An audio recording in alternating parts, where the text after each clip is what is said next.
قل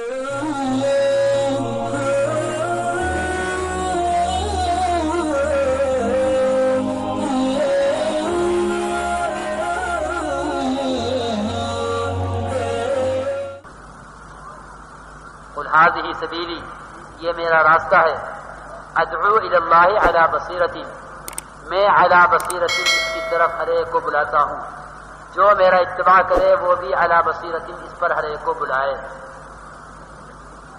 انا ومن اتبعنی، میں بھی اسی راستے پر ہوں۔ علی بصیرۃ فرمایا ہے، علی ریب نہیں فرمایا۔ میں اس راستے پر شک کے ساتھ نہیں ہوں کہ پتہ نہیں راستہ نجات کا ہے یا نہیں ہے، پتہ نہیں راستہ کامیابی کا ہے یا نہیں ہے، پتہ نہیں راستہ وقتی کامیابی کا ہے یا ہمیشہ کامیابی کا ہے، اس پر نہیں، علی بصیرۃ اس پر ہوں، علی ریب نہیں ہوں، علی بصیرۃ ہوں کہ میں جس راستے پر ہوں میرا متبع بھی اسی راستے پر ہے، جو راستہ میرا ہے علی بصیرت کے ساتھ، میرا اتباع کرنے والے کا بھی وہی راستہ ہے بصیرت کے ساتھ۔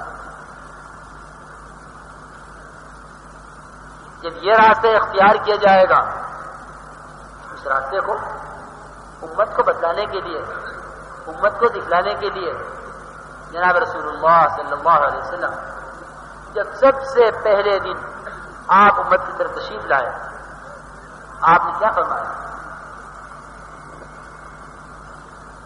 لا الہ الا اللہ محمد رسول اللہ صلی اللہ علیہ وسلم۔ کس کے سامنے بات پیش کی؟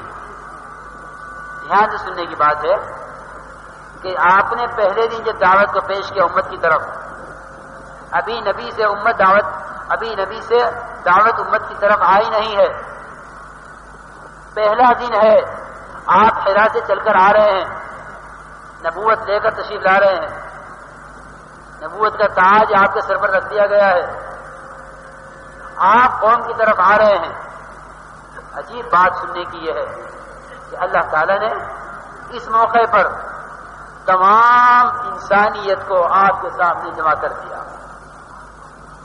تمام انسانیت کو۔ انسانیت صرف تین قسموں کا نام انسانیت ہے، مرد، عورت، بچہ۔ ان تین قسموں پر ساری دنیا آباد ہے کہ وہ نہیں، یہ اس کے علاوہ کوئی دوسری قسم بھی ہے؟ مرد، عورت، بچہ، یہ تین قسمیں ہیں۔ ان تین قسموں پر پوری امت آباد ہے، پوری انسانیت انہی تین قسموں پر آباد ہے۔ عجیب بات یہ ہے کہ آپ نے بعثت کے بعد فوراً یہ خیال نہیں فرمایا کہ اس وقت ابو بکر سے بات کرنی چاہیے، ابو بکر رضی اللہ تعالیٰ عنہ سے بات کرنی چاہیے، عورت کا درجہ بعد میں آخر ہونا کما آخر ہونا اللہ، کہ بھائی ان کو پیچھے رکھو جس اللہ نے پیچھے رکھا ہے، عورتوں سے بعد بات ہوگی، یا بچوں سے بعد میں بات کرتے کہ بھائی یہ بچہ ہے، بچے کا درجہ بڑے کے بعد ہے، پہلے بڑوں سے بات ہوگی پھر بچوں سے بات ہوگی، کہ پہلے بچے کھڑے ہوتے ہیں سب میں، پھر پہلے مرد کھڑے ہوتے ہیں، پھر بچے کھڑے ہوتے ہیں، پھر عورتیں کھڑی ہوتی ہیں۔ اس طرح یہ ترتیب ہے، کیونکہ یہ بھی نہیں آپ نے کیا ہے، بلکہ آپ نے پہلے دن امت کی طرف دعوت کو، کلمے کو، اپنی بعثت کو پیش کرتے وقت عورت کو، مرد کو، بچے کو ایک ساتھ جمع کر لیا ہے، گویا امت کی تینوں قسموں کی طرف بیک وقت دعوت منتقل ہوئی ہے۔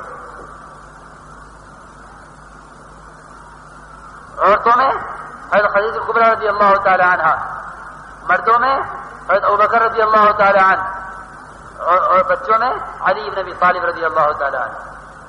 یعنی عرض یہ کرنا چاہتا ہوں کہ پوری انسانیت کی طرف ایک وقت میں بیک وقت سب کو ذمہ دار بنا دیا کہ تم سب کی یہ ذمہ داری ہے، ساری امت کے تم ذمہ دار ہو، ساری امت کا ہر بچہ ذمہ دار، ساری امت کا ہر عورت ذمہ دار، ساری امت کا ہر مرد ذمہ دار۔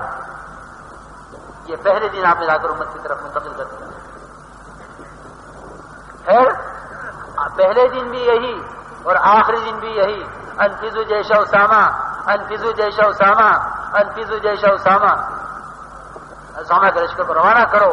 تم اس کے روانہ کرنے میں اگر دیر کرو گے امت یہ سمجھے گی کہ نبی کے دنیا سے تشریف لے جانے پر، آپ کے دنیا سے پردہ فرمانے پر امت کی طرف یہ کام وقفے کے ساتھ منتقل ہوا ہے، فاصلے سے منتقل ہوا ہے. نہیں، 1 منٹ کا فصل نہیں ہے، 1 منٹ کا وقفہ نہیں ہے. کوئی